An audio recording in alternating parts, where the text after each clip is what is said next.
What if I told you there's a magical but completely misunderstood place where seemingly all the smart money in the world is beginning to flow? You walk down the street, you go to a different city, and you say, my God, last time I was here 5 years ago, none of this was here. It's a place where people are getting wealthier like never before, where more millionaires and billionaires are being created than anywhere else on Earth. That transformation is probably the most rapid and significant, I think, in humankind ever.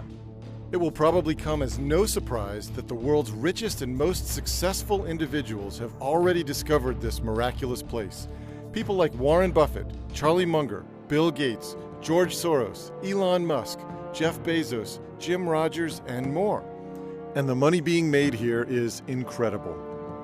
I'll share how one man, for example, even found a clever way to turn $200 into a $1 million payday. In my personal opinion, I think this is a once in a many years opportunity. But here's the irony. In this land of vast new riches, money no longer exists in the traditional sense. There's never a line at the few remaining ATM machines, no one carries a wallet, and fewer still write checks or carry dollar bills, credit cards, or coins. Instead, there's a radical new type of currency exchange used to pay for everything. I don't need to carry a wallet at all. I mean, literally no cash at all. So you don't carry any cash? No. I Every can day? live like every day full. No credit even, cards? No. You're about to see this place in person. I'm going to take you there.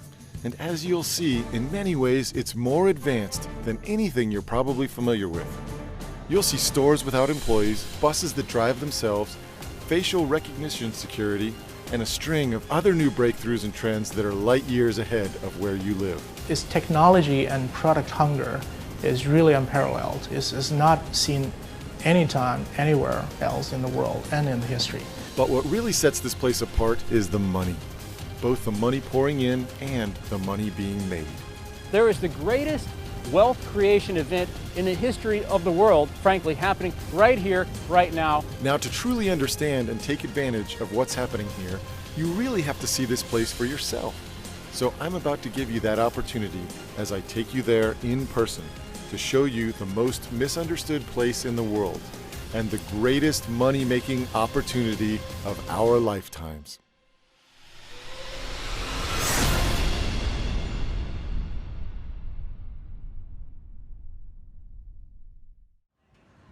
Hi, my name is Steve Sugarrood.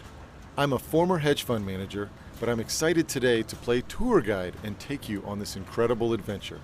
Right now, I'm at the Newark Airport.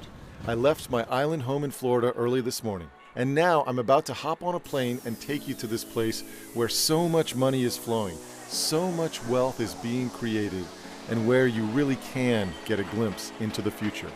But before we go forward, we need to first step back.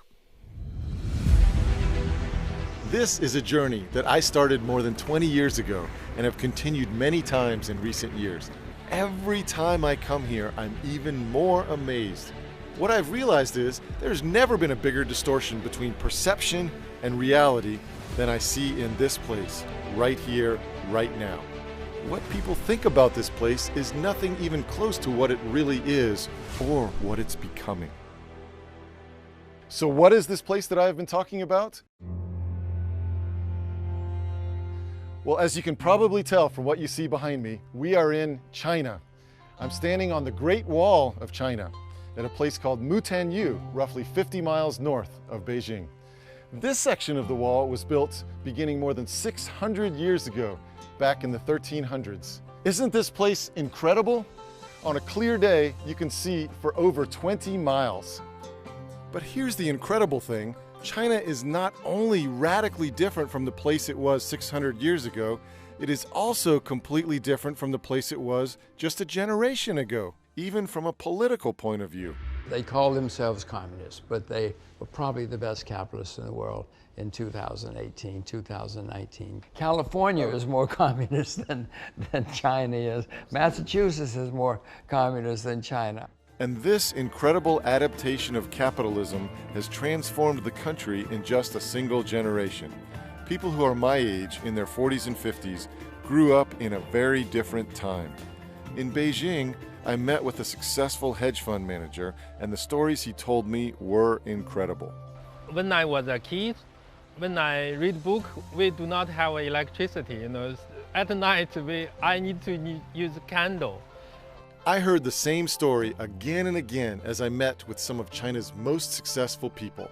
When I grew up, I was born in 75 and lived in China till the age of 10 in Hunan province, which is fairly poor, but back then everyone's poor in China. And we still had to have rations, like coupons for meat, for eggs, for material to make clothing with. And you're lucky if you had one new outfit per year. Fabric coupons. Yes, exactly. Fast forward 40 years, and here is a glimpse of China today after years of lightning-fast growth.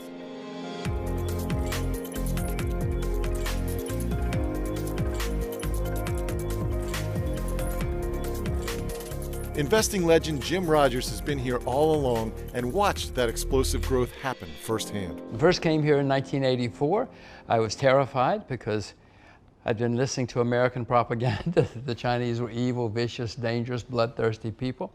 Didn't take me long of traveling around China to find out they're disciplined, educated, ambitious, hardworking. Jim Rogers probably knows China more deeply than any other American today. When he came here in the early 80s, he traveled the entire country by motorcycle. Not once, but twice. He'll never forget what he saw. I mean, it was amazing to me. Everybody was up early, working, and they didn't stop.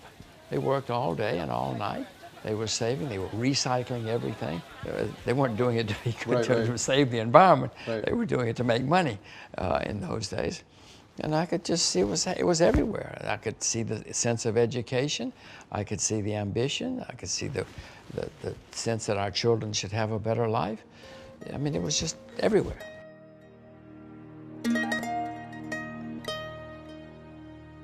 Peter Churchhouse is another person who has seen China like few others. He's a successful businessman who arrived in Hong Kong in 1980 and soon went on to run Morgan Stanley's Asia division. He was there long before the explosive growth of China, and he's seen it all happen firsthand. I came to Hong Kong in 1980, so I've been here nearly 39 years now. I came to help build a new town in the new territories in Hong Kong. And at that time, Shenzhen, which is the city just north of Hong Kong, that city was not a city, it was a village of about 300,000 people. And you walked around that village, there were people, blacksmiths beating charcoal implements in the street. There were no buses, no taxis, no cars.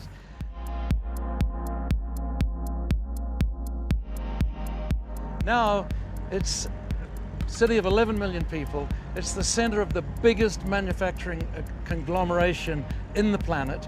That area now has a GDP roughly the size of Russia, slightly smaller than Spain. And that was nothing. It had nothing 38 years ago. So that's the kind of development. Potentially the highest tech company in the world. Oh yes. I mean, so many of the China and the European and American tech companies have their operations based in that area. 66 million people in that area right now. It has the biggest manufacturing center in the world.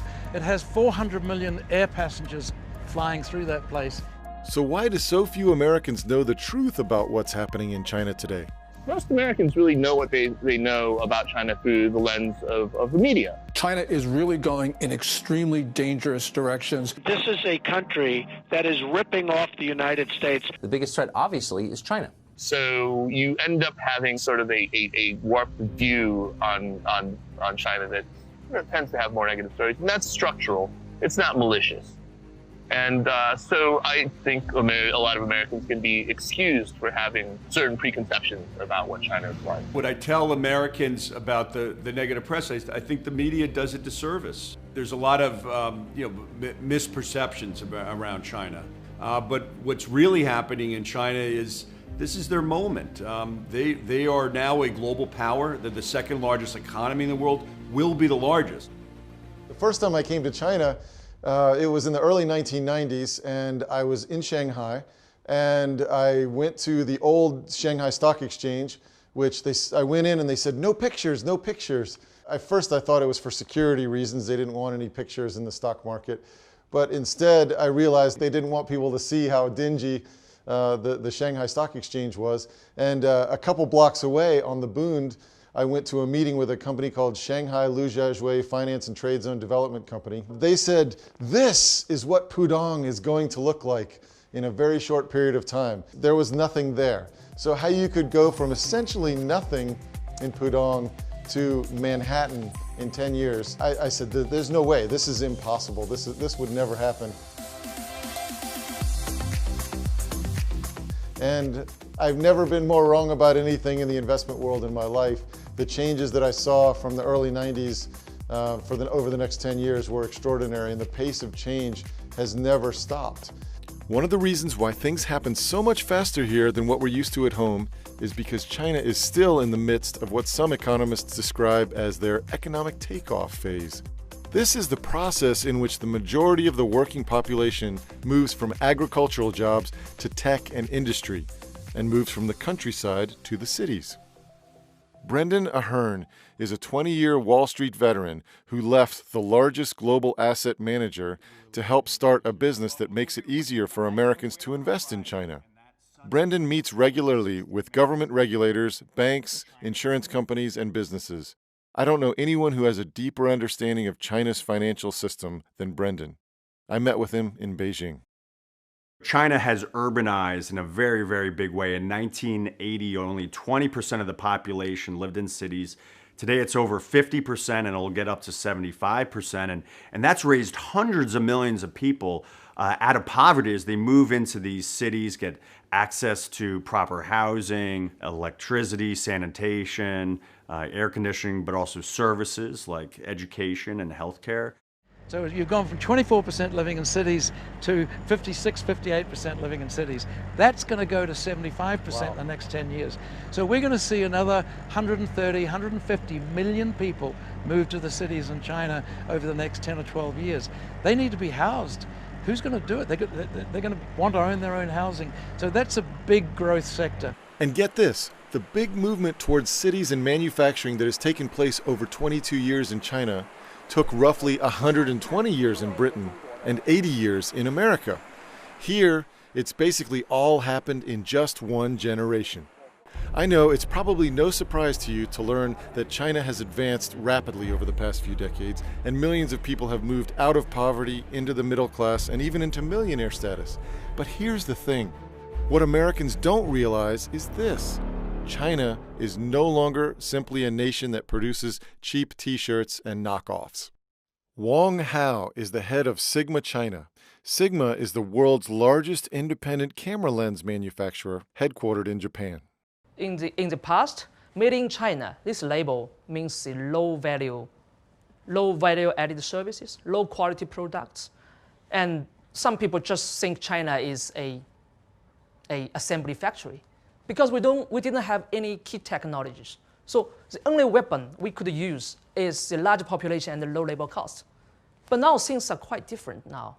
So we are moving forward with the backup of government, I will say, sometimes, moving forward to the upstream of the value chain. My view about China was 15 years out of date. You know, I expected to come to China and see bicycles, to see people just crowded in the subways. And I saw that. I mean, there are many, many different Chinas, but I also saw a lot of wealth.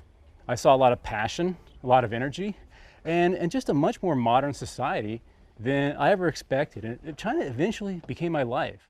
James Early is another American who was quick to recognize the opportunity in China today. He's the former director of research at one of the world's largest independent financial research firms. People are missing everything that's going on here, how fast things are moving. In many ways, the country has become more sophisticated and advanced than anything we're used to in America, which is why China is creating more millionaires than anywhere else on Earth, and why so much money is flooding in. Let me show you one example of what I mean.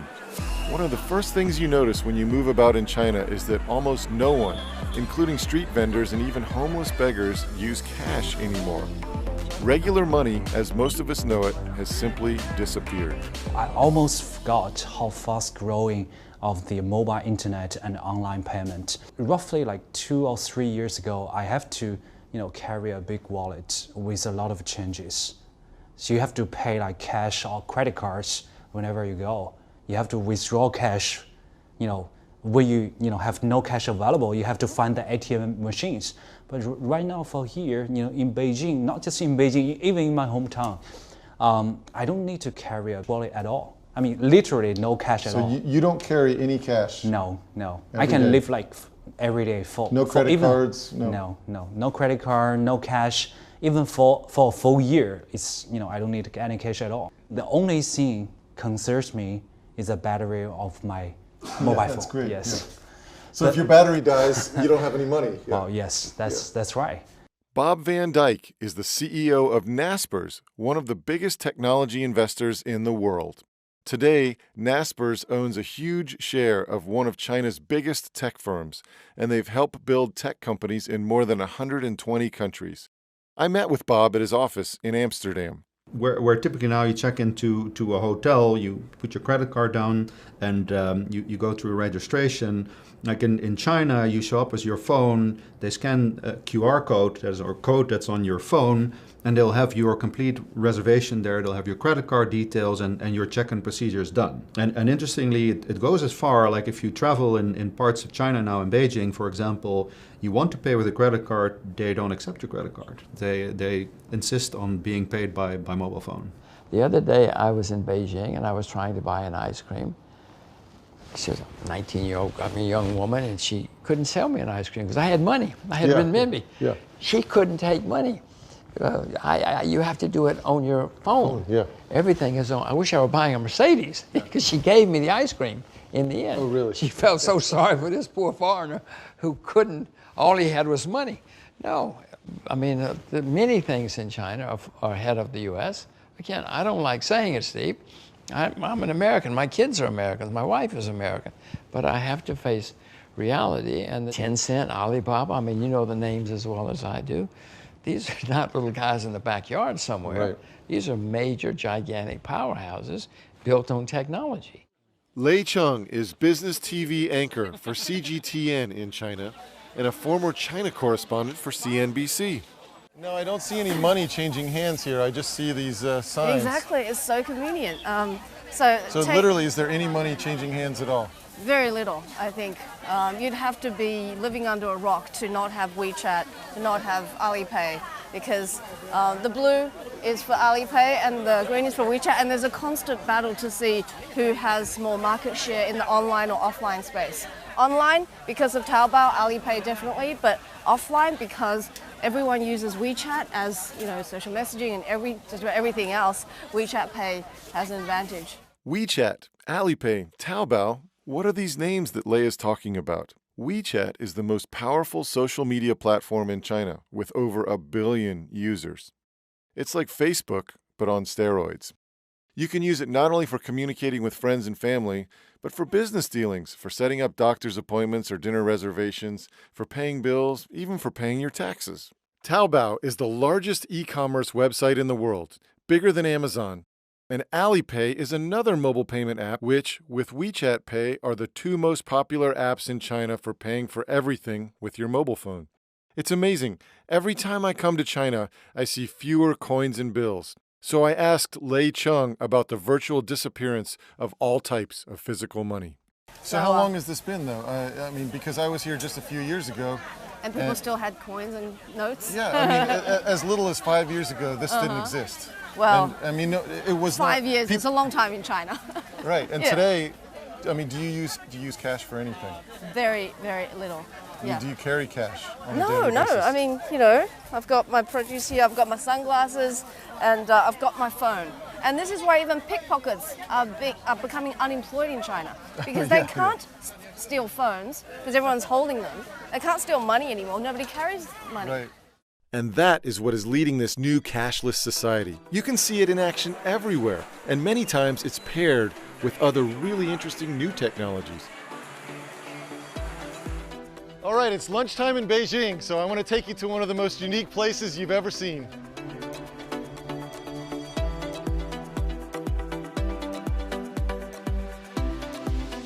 So here's what's unique about this place. There are no servers at the tables. All of your food travels down all of these tracks, goes right in front of you at the individual table. Let's get started and order us a burger. This is the way it goes. We'll find the American burger there. Check out, continue to payments. Select WeChat. Hold up the QR code right here. Now we just wait for our burger.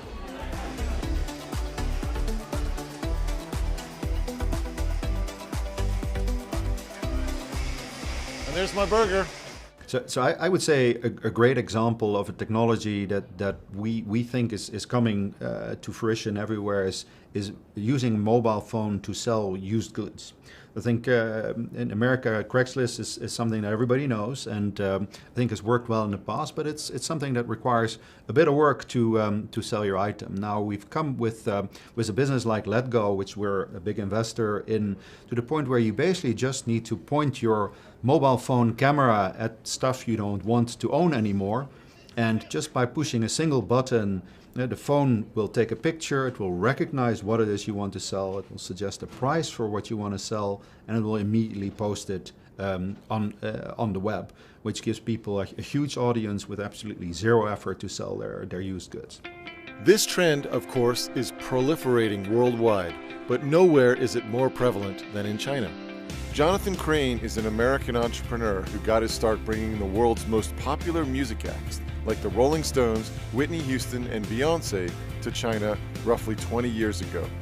He explains the incredible transformation he saw take place in just a few years. Doing business in China, what you immediately see is that things move very quickly over there. People are very fast at innovation, and also adoption is much faster in China than anywhere else in the world.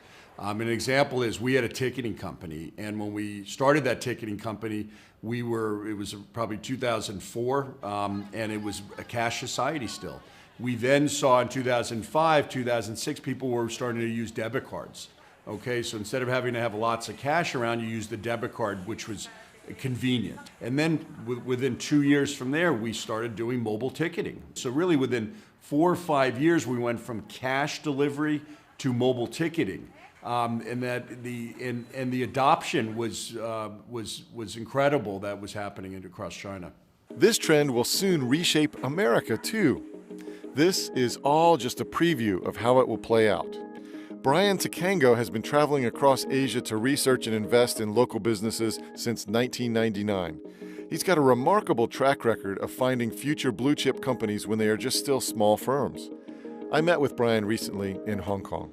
Companies like Alibaba, like JD.com, companies like BingoBox, for example, that now have 300 cashless convenience stores in China, and you just go in and there's no cashier there. You just walk in and scan your app and you get your stuff, you scan it in this table, and then you just walk out with your goods. I mean, and it's all being done through artificial intelligence. It's all being done through the internet and these wireless payment methods.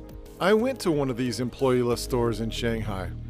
All right, Steve, we're coming out of the subway here in suburban Shanghai. This is a middle-class area. This is not fancy. This is not cutting edge. This is just average China. But you can do a lot of things, including visit an unmanned store just with your face.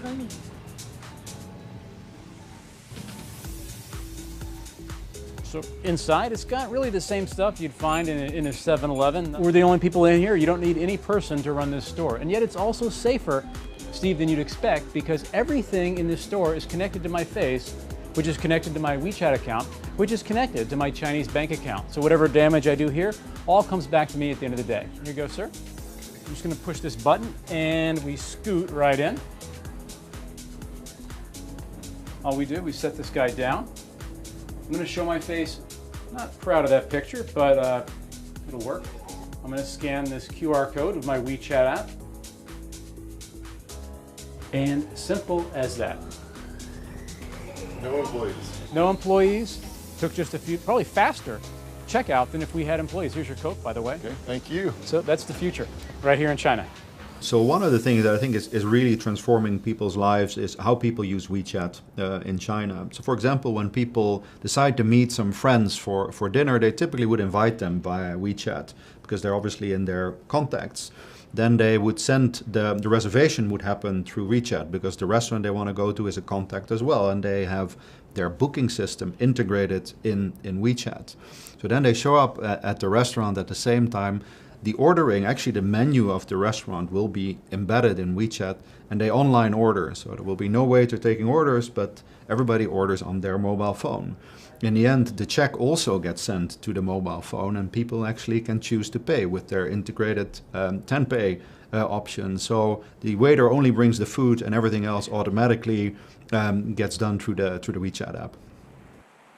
These technologies have even changed the way people buy cars.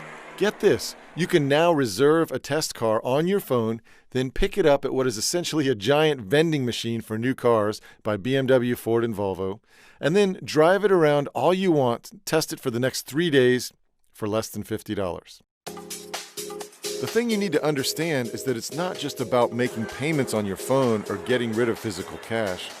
This development creates hundreds and hundreds of new business ideas. This is the future for us in America, but it's all unfolding right now in real time here in China. Kevin Liu studied at Cornell University. Today, he's an equity strategist at CICC, the largest investment bank in China. Kevin is part of what is widely considered to be the best equity research team in the country, and we met up in Beijing. Back to 2006, it's roughly just over something like 1% in China with regard to like mobile penetration. In 2006, 1% of Chinese people had mobile internet. Today, it's at least 50%. At least. At least, yes. At least. My life is kind of, tied, very closely tied with my phone. Today, the amount of money the Chinese spend on e-commerce is 42% of the world's total. That means the value of China's e-commerce transactions is now larger than the value of the e-commerce transactions from France, Germany, the UK, and the US combined. This is why the money is flowing to China, and why more millionaires are being created here than anywhere else in the world. Everyone, everywhere, uses their mobile phone to pay for everything. Food, train tickets, plane tickets, tolls, clothing, fast food, everything with their mobile phone. In fact, on our most recent trip, we tried to spend a few $100s buying souvenirs in a Shanghai bookstore, but they no longer accepted credit cards. What we often look at is what is the size of the potential user group we have. And for example, the number of internet users in China is rapidly approaching 1 billion. And those are numbers that even for a huge market like the US, they dwarf the very impressive numbers of the US. And I think that in time, as these populations become connected, wealthier, presents a fantastic investment opportunity. Things have changed so fast in China over the last 30 years from nothing, from a very backwards country. Now people are living lives that a lot of people, even in the US, couldn't even imagine. Okay, so from a cashless society to unmanned stores and waiterless restaurants to mobile commerce beyond our imagination, clearly this is not how most Americans perceive China. And these are not stories you typically see reported in the mainstream press. However, this is the reality in China today. But hold on, you might be saying to yourself, I thought this was a communist country. This doesn't sound like communism to me. Well, as Jim Rogers said earlier, California and Massachusetts are probably more communist than China. And the truth is, while the Chinese call themselves communists, they are actually among the best capitalists on earth. And this is part of what's caused such a radical distortion between perception and reality in China today. China isn't a communist country anymore. It's not a Marxist communist regime like it was under Mao Zedong. It has advanced much more into what you might call a form of autocratic capitalism. It's still a dictatorship, it's still an autocracy, it's not a true democracy by any means, but think about it, most of the economy is now run by private sector interests, by private companies who are doing their own thing, investing, doing what they want to do. Families can pretty much live where they choose these days. They can get educated the way they want. They can own their own home. They can invest in stock markets, invest in all sorts of products. Still a lot of restrictions, nowhere near as free as it is in the West perhaps, but it's certainly not a communist country in the way that Marxism says that all resources must be owned by the state. That is not the case in China anymore. I mean, this is a country where since 1978, 1980, when Deng Xiaoping started the open door policy, a country where GDP growth has skyrocketed, where life expectancy has skyrocketed, where quality of life skyrocketed. Everything has gone up, up, up. This is an economic miracle. You know, those are measurable facts in a communist country brought about by capitalism. It's almost ridiculous to call China a communism country because the government is the biggest capitalist in the world. I never look at China as a communist nation. I don't even ever use the word. China is very capitalistic. Okay, there's a middle class forming there. You have hope. I go back to the word hope. That you can be low income and become a billionaire. The truth is, the government in China works very differently than most Americans think. In short, they are doing everything they can to foster innovation, entrepreneurship, and personal wealth. Here's a great example of how the Chinese government has worked with private businesses to develop something that is light years ahead of what we have in America. We're getting on the high-speed train from Beijing to Shanghai.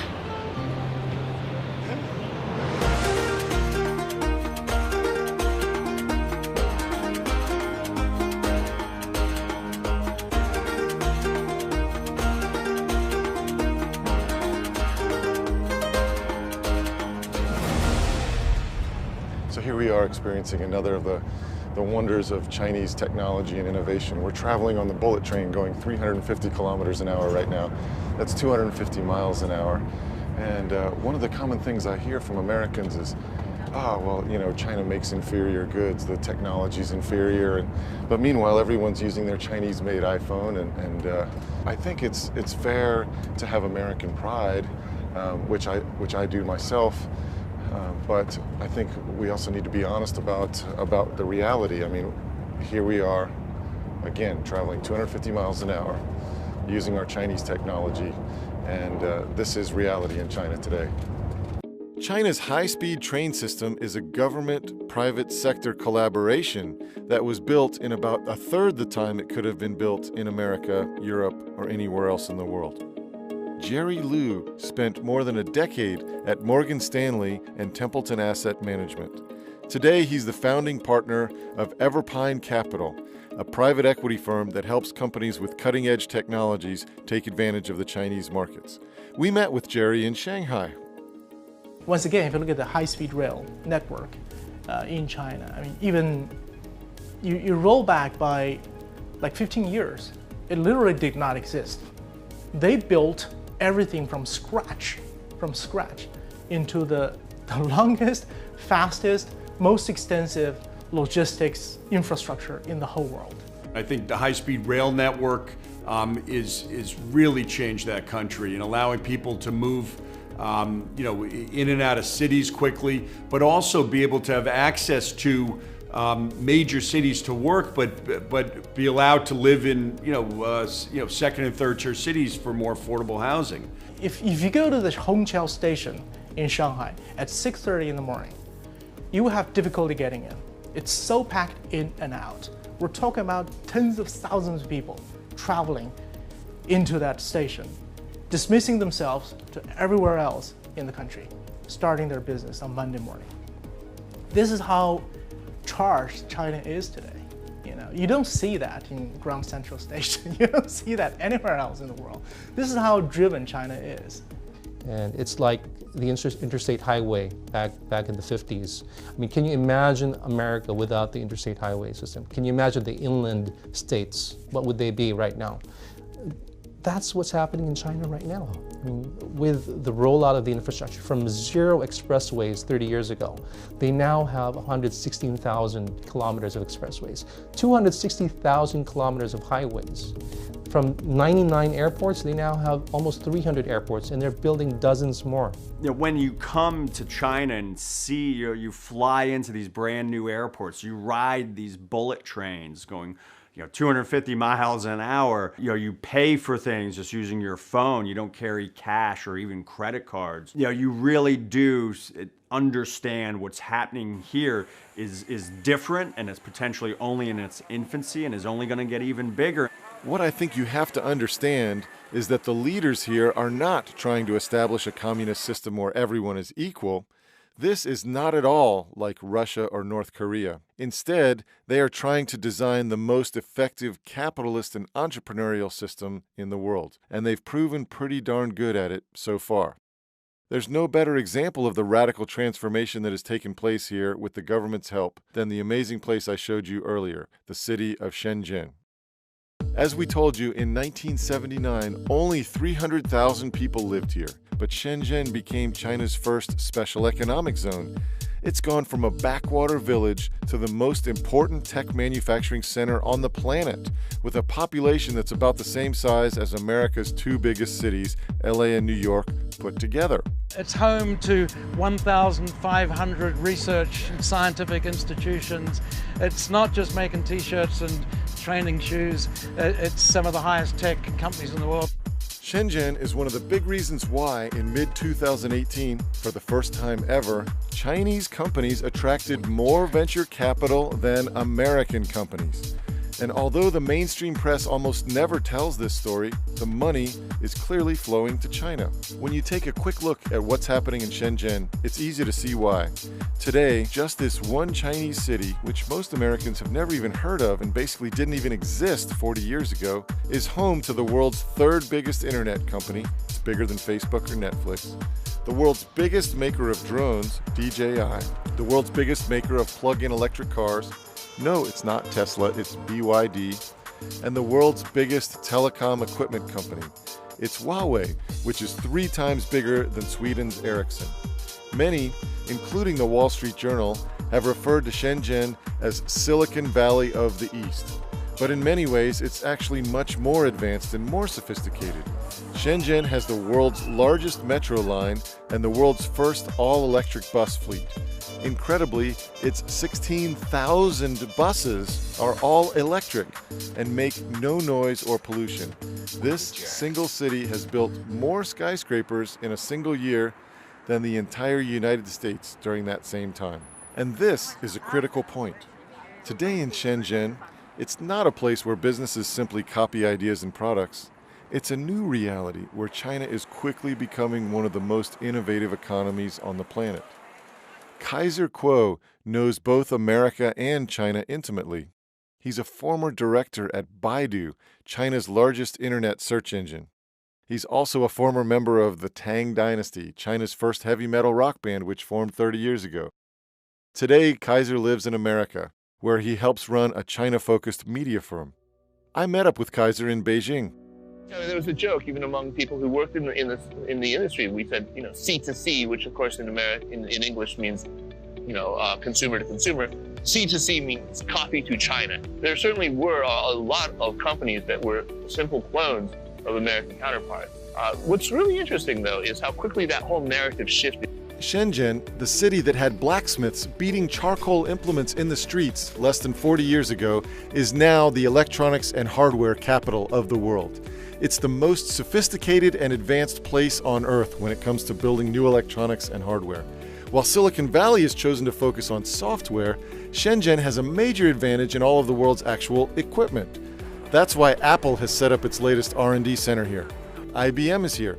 So is Oracle, Cisco, Nvidia, Emerson Electronics, Amazon, Samsung, Microsoft, Intel, Qualcomm, Tesla, DuPont, Whirlpool, Mattel, Philips Lighting, Radio Shack, Texas Instruments, 3M, Broadcom, Black & Decker, Toshiba, GoPro, and dozens more of the world's top technology firms. They've chosen to open up shop in Shenzhen. Airbus, the world's largest plane maker, just chose Shenzhen for an innovation center. General Motors makes more in China than it makes in America. Apple makes more in China than it makes in America. There are many major American companies. They know Right. General Motors knows that China is a gigantic market for high-quality products. The reason these companies are here is because they have access to the world's most advanced supply chain for manufacturing and distribution. You can get everything from raw materials to computer components right here in Shenzhen. It has become really the epicenter for all global high-tech manufacturing. It is where the supply chain sits. I'm not in Palo Alto calling across time zones, using online translation, trying to talk to these things that, where the back and forth is taking weeks. Right. It's an immediacy that is a tremendous advantage. And when the United States stopped manufacturing things, I think it surrendered a lot of its advantage in that way. Edith Young is a general partner of a venture capital firm called 500 Startups. When asked how to explain Shenzhen to Americans, she says, I would tell them it's a Silicon Valley for hardware. She says Americans have no idea what's going on in China. There are so many areas where China already exceeds the U.S. Right now and for the foreseeable future, many of the world's biggest and most important breakthroughs are going to be coming out of this city that most Americans have still never heard of. One of the most successful of Shenzhen's recent startups is a company called DJI, which makes affordable commercial drones. The company has a 1,500-person research and development team. Today, they have 70% of the global drone market. They'll be going public soon, but Americans have never heard of them. All they know is GoPro. But DJI's drones are far superior to GoPros in almost every way.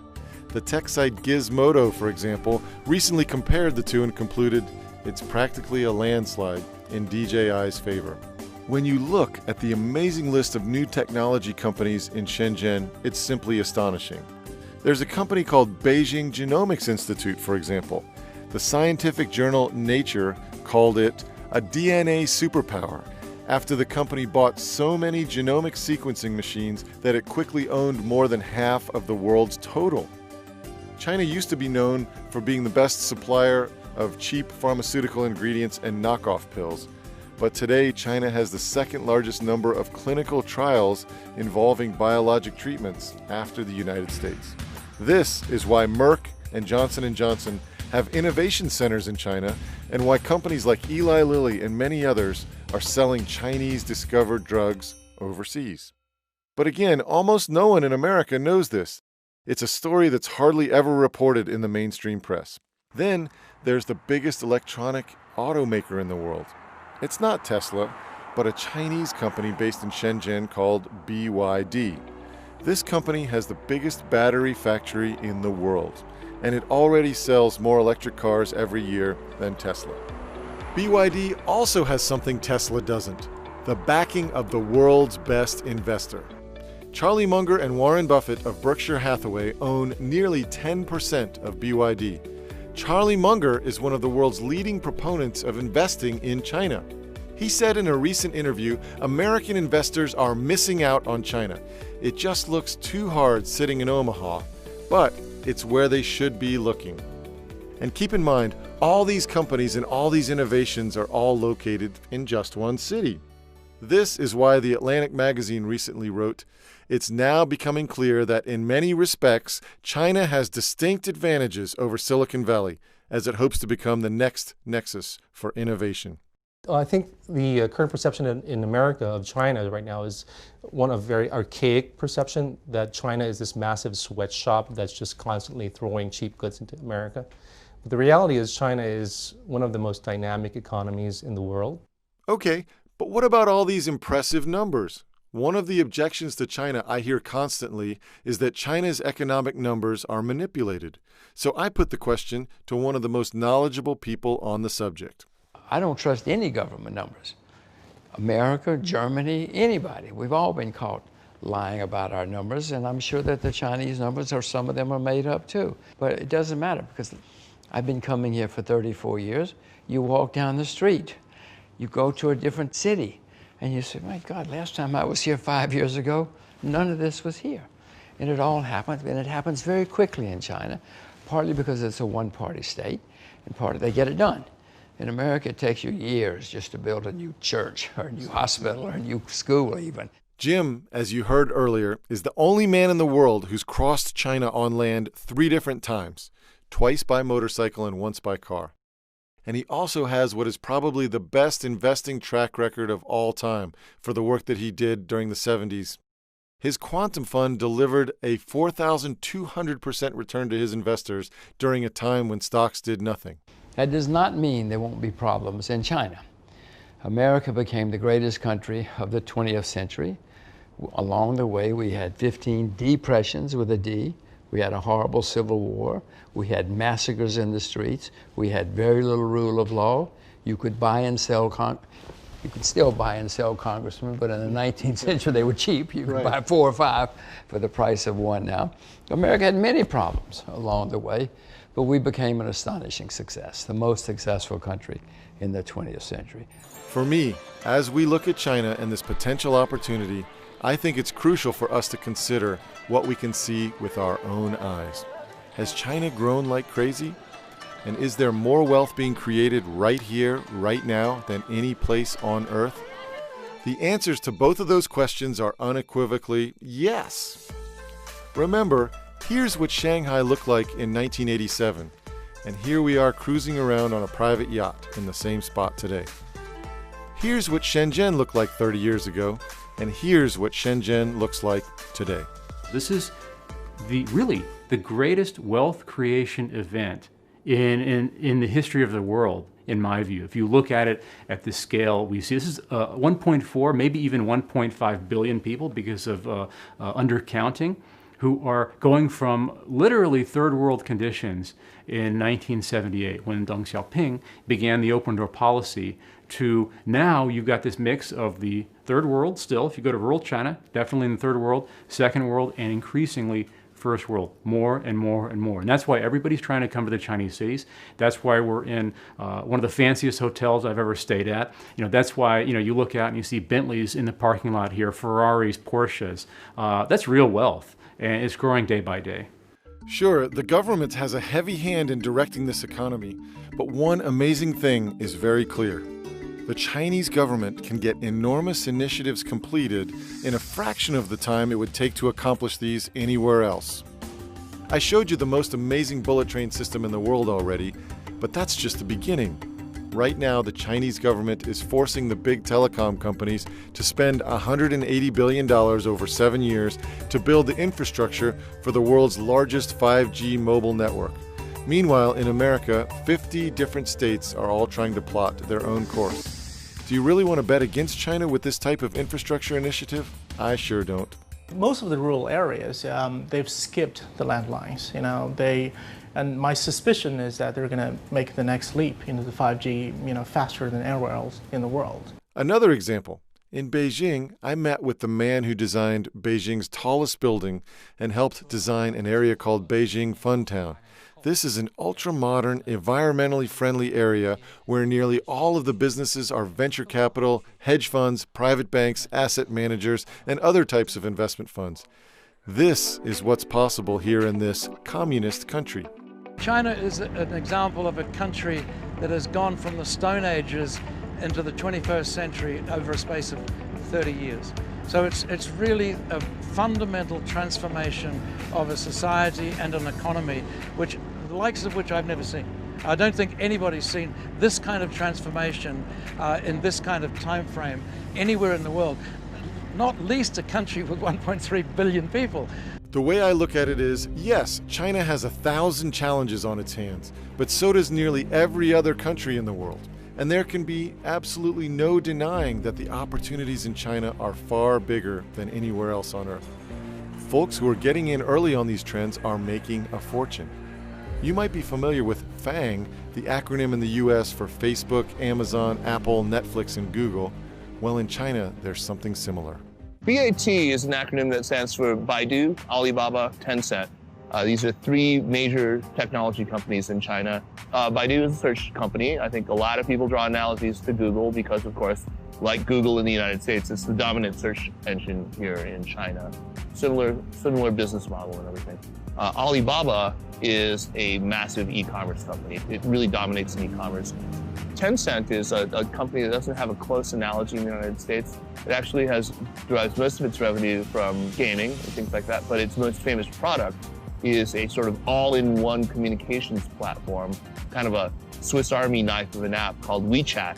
And it's sort of WhatsApp, Facebook, all these things sort of rolled all into one. You can pretty much do anything you need to do, from buying things, from hailing taxis. They have a WeChat account not because they are required to, but because it's just so convenient for them now. I mean, their entire lives are online. They have their bank statements there. They can send money to relatives halfway across the country in just a few seconds. I mean, it's a huge benefit to them, and that's why they're all online. We had the incredible opportunity to have meetings in 2 of Tencent's locations. First in Beijing, and then also in Shenzhen at their amazing new headquarters. Well, that was amazing. We just left Tencent, and we weren't allowed to bring you inside because of high security and everything, but really James and I got to see the future right here at Tencent. Yeah, this place is tighter than Fort Knox. They've got high-tech, cool stuff. But the thing, Steve, that you just said that struck me a minute ago is that this could have been Google. This could have been in Silicon Valley. We walked in, we're greeted by an AI robot. We have AI facial recognition to get into the elevators that's also in use by the Chinese government, they said. And these are people working 15 hours a day. They want you to stay there, so they're working 15-hour days, but just like Google, you know, James and I played ping pong, and James actually climbed the climbing wall inside there, so we weren't working hard inside there, but everyone else was. We were the only ones playing, actually, yeah, but it was fun. I told you about how tech companies like Tencent and Baidu are up as much as 50,000% since 2004. But it's not just the tech firms that are soaring. Look at some of these real estate and construction firms that are making people simply extraordinary gains. China Fortune Land Development soared more than 8,000% beginning in 2003. China Overseas Land and Investment also soared roughly 8,000% beginning in the year 2000. China Resources Land soared more than 6,500% beginning in the year 2000. Country Garden Holdings soared 1,400% beginning in 2008. The list goes on and on and on. People now talk about a new crop of companies that are coming up. Many of them, not all of them yet listed. TMD is the new acronym that you'll be hearing a lot about. Toutiao, which is an AI-driven news site, which is massive. The actual company is called ByteDance, but their flagship product is Toutiao. Meituan is another one, which is a sort of online services platform. O2O, as it's called in Chinese, where you can do everything from book seats in restaurants, order takeout, or buy movie theater tickets, or get discounts on things, group buying. It's enormous. And then finally, D stands for Didi Chuxin, which is like the Uber of China, but on steroids. Yeah. Kaiser mentioned a business called Meituan. It's the biggest food delivery platform in the world. You can order from thousands of restaurants on your phone and have food delivered to your door. Get this, Meituan is worth more than twice its American counterparts, Yelp, Groupon, and Grubhub combined. China has really come to a stage. Its technology and product hunger is really unparalleled. It's not seen anytime, anywhere else in the world and in the history. So we're talking about really more than 1 billion people upgrading their lifestyle, pretty much catching up to US and European style, but in a very dramatic manner. China has seen technology develop very much in lockstep with its really rapid environmental growth. There's a kind of faith in the ability of technology to deliver better lives. Compare that to the United States right now, where there's a lot of anxiety about technology. This will be a rising economy. I'm not seeing, the market degrading itself anytime soon. I think it's still going full steam ahead. China is the second largest economy today, and I think it will probably keep growing and become the biggest consumer market in the world. It will be there with or without your capital. Okay, so it's really your call. There's a saying in the financial world that money flows to where it's treated best. And right now, the best place to build and grow wealth is unquestionably in China. which is why the smart money is moving here.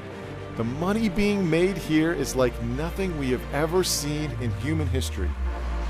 What's crazy to me is that despite all the evidence I've shown you, the mainstream media in America still loves to hate on China. Look at some of these recent book covers. But here's the truth. Already, the best investors from America, including our most famous and successful investor Warren Buffett and his business partner Charlie Munger, are here in a big way. So are Bill and Melinda Gates, the Yale and Harvard pension funds, Goldman Sachs, Bill Gross. And by the way, speaking of millionaires and billionaires, according to the BBC and the latest figures, China is producing 2 new billionaires every week. That's twice as many as were created in America over the same period of time. And get this, the country recently created 1 million new millionaires in a single year. That's more millionaires in a single year than the total that exists in the wealthy nation of Switzerland. But it's not just individuals making huge money. There are many success stories for small businesses too. So I give you one example we invested in. It's a French company. It's called iTechCare. So this is a company with a cutting-edge technology that could cure glaucoma using the ultrasonic technology. It's the only company in the world that is capable of doing that, but it was a local company. It was a French company based in Lyon. Today, we took this company to the China market, and it's already in more than 30 cities in China, and is doing business really well. Jerry told us the money they were making in some of these individual Chinese cities is as much as they were making in all of France. And there are others making extraordinary gains as well. America's #1 venture capital firm, Sequoia Capital, has even set up a division in China. They recently made more than 1,000% return worth millions of dollars on one of their investments.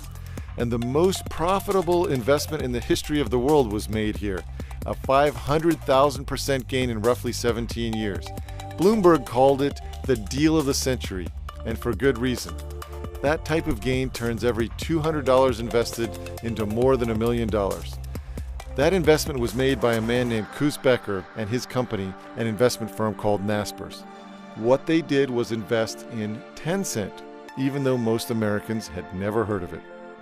Again, the smart money is moving to China, simply because this is the best place to turn a small investment into a sizable fortune in the years to come.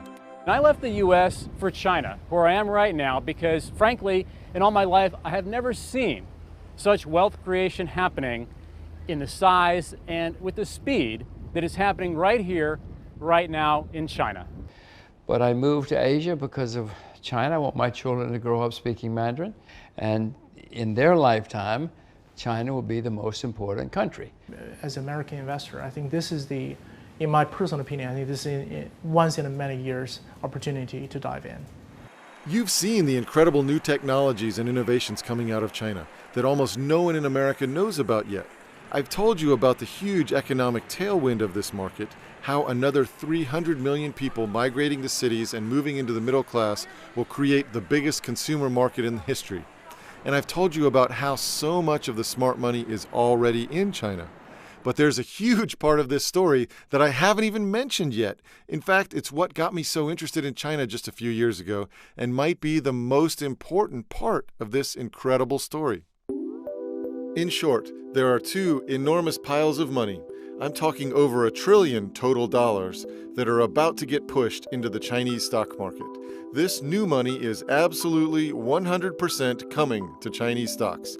And nothing like this has ever happened before in the history of the financial markets. Not on this scale. Here's the deal. A group called MSCI, which stands for Morgan Stanley Capital International, controls where a huge portion of international money is invested. And for the first time ever, MSCI is forcing hundreds of billions of dollars from the world's biggest mutual funds, pensions, and insurance companies to be invested in local Chinese stocks. There's going to be a sea change around China because as the largest asset managers, the largest pension plans globally, they're going to be coming here for the very first time because they have to own these stocks, these bonds that we hold today.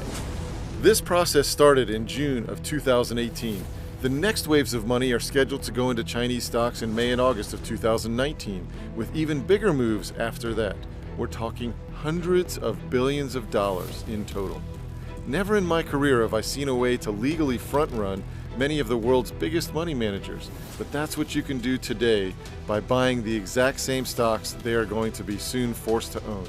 This development has barely been reported in the mainstream press, but the few folks who have picked up on it understand the consequences. As the BBC reported, this is definitely a game changer.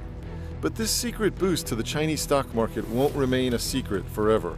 Once these big American institutions have their money invested there, you will begin to hear them talking up the great new companies in China every chance they get. So that's one big pile of money that will soon be forced into China. The second big pile coming here could even be bigger.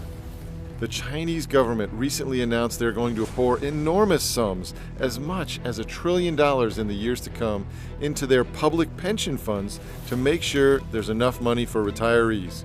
And as the Financial Times reported, this will send a flood of cash into domestic Chinese equities. We're about to see over the next 2, 3, 4, 5, and especially 10 years, a new era in Chinese investing, and it's going to be powerful.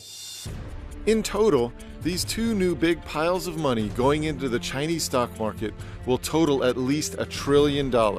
And what's incredible is you can get your money there first. I'm sure I don't have to tell you what's going to happen when you essentially double the pile of money chasing the same big local Chinese stocks. The value of these businesses in the market will have only one way to go in the long term, and that's up, up, up. Again, almost no one in the mainstream press is reporting on this story, but that's great news for you and me. I've simply never seen a bigger difference between perception and reality than what we see in China today. It's both the biggest in dollar terms, but also just in those emotional terms. I come home from China and I try to explain to Americans, to my wife, to my mother-in-law, what I've experienced. And when I explain the reality of what's going on the ground, they still are not willing to change their extreme perception of what they think. My wife and kids never really understood China until I took them there in person. And that's the whole reason I created this film, so you could hopefully understand this amazing opportunity without having to go there in person. Look, while it's going to get harder and harder to make money in America in the years to come, the money that will be made in China is going to dwarf everything else on the planet. I think we'll see a time in the next few years where the entire Chinese stock market at least doubles in value in as little as 18 months. And that's just in the short term. Over the long term, this entire market is going to soar 500% or more, and the best companies in China are going to return thousands of percent gains. Investing in China's best businesses today is very much like investing in Microsoft, Apple, Amazon, and Google before they became household names. These are truly life-changing investment opportunities which are extraordinarily cheap to purchase today, especially compared to similar investments in the United States. The U.S. is making all-time highs. The Chinese market is down 60%. Now, I don't know if they taught you at school, but you're supposed to buy low and sell high. Right. So for me, something that's down 60% might be more attractive than something making all-time highs. Investing in China is an incredible deal right now. Very few investors are paying attention. Plus, the growth potential in China is radically bigger, and China has some of the most innovative companies in the world. Also, more than $1 trillion will be forced into Chinese stocks in the next few years because of the MSCI decision and the national pension catch-ups. Any one of these factors would be reason enough to invest a significant sum in China in the years to come. But when you add all these factors together, it's a perfect storm for making new money. I am extremely bullish on where China is going to be going. I think there are a lot of things, a lot of very strong tailwinds that we still see. Warren Buffett is the most famous and one of the most successful investors in America over the past 60 years. One of my favorite Buffett quotes is from his 1996 shareholder letter because it summarizes the opportunity before us in China today perfectly. Buffett says, "Your goal as an investor should simply be to purchase at a rational price a part interest in an easily understandable business whose earnings are virtually certain to be materially higher 5, 10, and 20 years from now. Over time, you will find only a few companies that meet these standards. So when you see one that qualifies, you should buy a meaningful amount of stock." I never thought we'd see a moment like this in my entire career. We have a moment where China is the world's second largest economy, and it's battling with Japan to be the world's second largest stock market. But meanwhile, nobody is invested in Chinese stocks. And when I say nobody, I mean American institutional investors, global investors, even the local Chinese are not really invested in Chinese stocks. I think China has huge investment potential. As I tell my customers all the time, there are always plenty of reasons not to invest somewhere. Yes, there are many reasons not to invest in China today, but think about this. There were many reasons not to invest in U.S. stocks back in 2009. In fact, back then, the reasons were way more compelling than they are to not invest in China today. But the U.S. market tripled back then, while most people simply sat on the sidelines. The same thing is going to happen over the next few years with China. There are plenty of reasons not to invest, but the big picture is clear. China has lifted 600 million people out of poverty over the last 20 years or so, and they've been brought into middle-income status. And in the next 20 years, China will become a high-income status country. So that transformation is probably the most rapid and significant, I think, in humankind ever.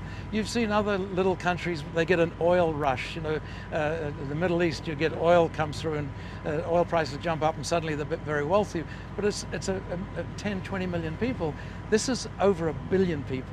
And it's not stopping here. There's still a long way to go. You know how people today are kicking themselves for missing out on Amazon, Google, Facebook, and more? Well, in 5 years or so, most of those same people are going to look back and say, "Man, how could I have not seen this huge opportunity in China, in the fastest growing economy in the world, with many of the best and fastest growing businesses on the planet?" At this point, Steve, I've essentially gone all in on China in my career. I've invested not just my money, but my entire career in this country. I think you'd be crazy not to participate in it, even in a small way. You don't need to jump in boots and all, but I think this is a growth story that's going to run for at least another 10 or 20 years. Imagine if you had not invested in the U.S. in the last 30 years. What would you have missed out on? That's exactly what you will miss out if you don't invest in China today. I hope you enjoyed this journey through China and a look at the incredible opportunities that it presents us today. You know, I'm sure that some people are going to be very angry at me for making this film and encouraging people to learn more about China and to ultimately take an investment stake there too. In fact, I'm sure some people will call me un-American, but I hope that you're open-minded enough to see what's really going on. The truth is, China and America are the future together. It's not going to be, and it doesn't have to just be, just one or the other. And the simple reality is, many places in China are more advanced and more sophisticated than any place in America. But many of America's biggest breakthroughs and trends of tomorrow are taking place in China right before our eyes today.